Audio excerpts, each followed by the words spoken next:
infertilitas bila, nah ini ada lagi ya, ini menurut Mansur pasangan suami istri setelah bersenggama secara teratur 2-3 kali per seminggu tanpa memakai metode pencegahan belum mengalami kehamilan selama 1 tahun. Jadi pokoknya ini pernikahan yang melakukan hubungan seksual secara rutin, kemudian tidak ada batasan distansi atau jarak gitu ya. Nah itu kemungkinan selama setahun itu baru bisa kita simpulkan bahwa ini infertil atau ada gangguan, intinya seperti itu.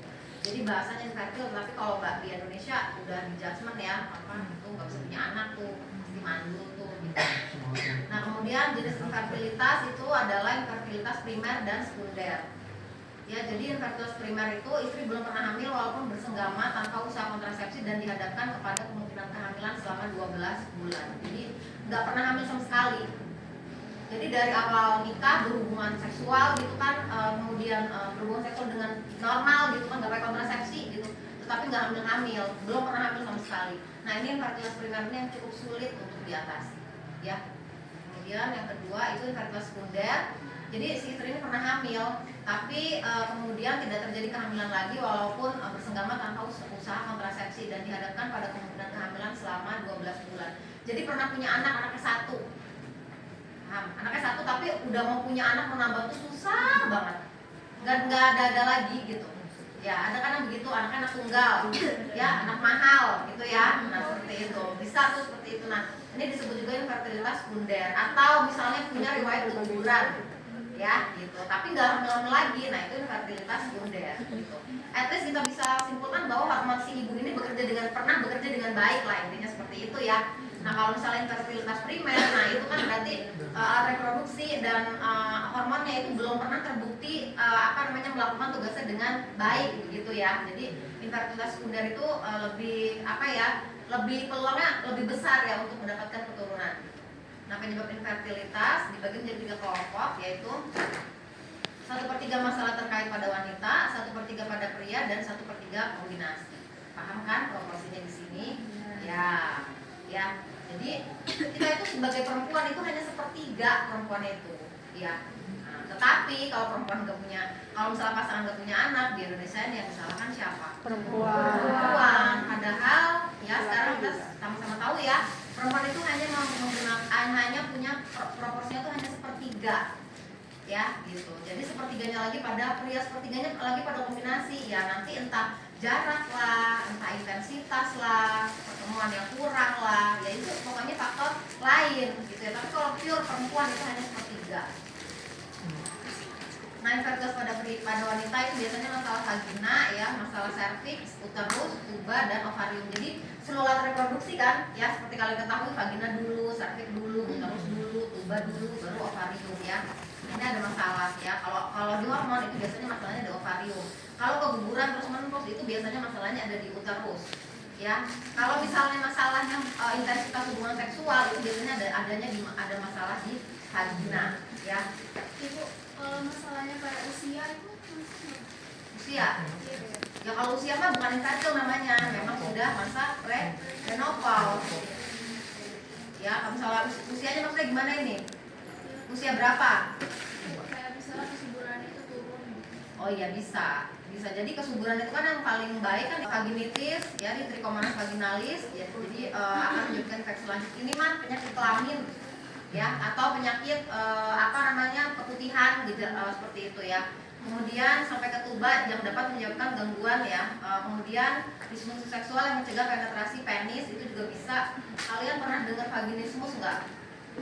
Belum ya. Vaginismus itu ternyata kejadiannya itu cukup ada di Indonesia. Yang si perempuan ini sebenarnya nggak bisa diajak berhubungan. Jadi dia diajak berhubungan takut sekali. Dan itu bukan mengada-ada. Jadi pasangan suami istri sudah 2 tahun itu nggak pernah bisa melakukan hubungan seksual sampai betul-betul selesai, paham nggak? Jadi istrinya itu benar-benar nggak bisa. Vaginismus. Jadi bahkan ketika terjadi penetrasi itu si istrinya kejang. Itu seperti itu. Jadi itu memang di terapi. Jadi ada tuh dokter di Indonesia yang meneliti yang memang mendalami vaginismus ya. Vaginismus itu rata-rata masalah psikis ya gitu.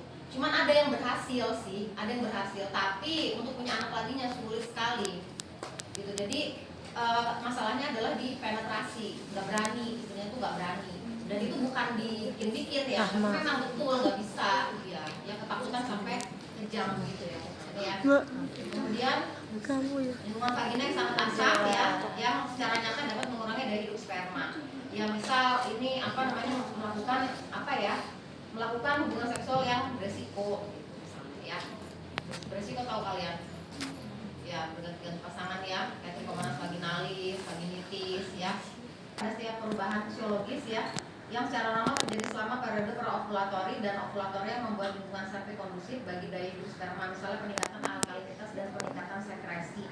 Jadi kalau ini kalau masalah serviks ini biasanya karena situasi di serviks itu kan berbeda-beda ya, pH-nya di serviks itu berbeda-beda ya, dan itu juga yang bisa menentukan jenis kelamin si bayi. Nah kalau misalnya kalau serviks begini sih, kalau misalnya dia masa ovulasi, dia akan kondusif, pH-nya akan disesuaikan gitu, paham kan? Nah itu kecuali ada kelainan yang lain gitu. Kemudian masalah uterus, jadi ini nidasi ovum yang telah dibuahi terjadi di endometrium ya gitu. Nah kemudian tidak dapat berlangsung apabila ada patologi di uterus gitu. Jadi nggak bisa nempel, nggak bisa ditanam di uterusnya. Jadi misalnya ada polip ya, ada adenomyosis, mioma uteri, tetapi ibu ya pernah pernah ngalamin nih, ada pasien yang sudah ada rencana operasi miom, dia memang ada miom beberapa senti cukup besar dari dalam uterusnya. Nah, dokter akan udah Bu, nanti kalau misalnya miom ini tambah besar dalam 6 bulan nanti akan diangkat gitu miomnya. Tapi ternyata si ibu ini hamil. Nah, pas hamil ibu ini miomnya hilang. Nah, gitu. Jadi gini, ada dua kemungkinan ya, miomnya yang menang atau bayinya yang menang gitu. Kalau kita istilahnya ini bayinya yang menang. Jadi miomnya itu hilang gitu ya. Miomnya sembuh gitu. Tapi ada juga yang miom dapat menghambat persalinan kehamilan gitu ya. Nah, ini masalah tuba. Jadi terjadi masalah dalam saluran reproduksi wanita tersebut ya, maka dapat menghambat pergerakan ovum ke uterus ya. Gitu. Jadi dia silianya itu loh nggak lincah. Paham nggak? Ininya tuh pergerakan silia. Kan dia kan memang ada silia gitu ya, ada rambut kan gitu.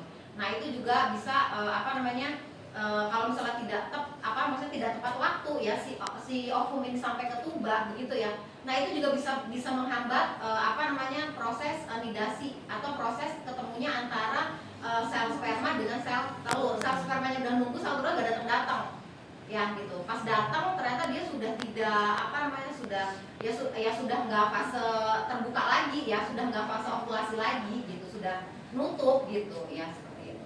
Jadi ini kemudian sumbatan di tuba ya, itu juga bisa jadi kayak radang panggul. Pernah dengar radang panggul?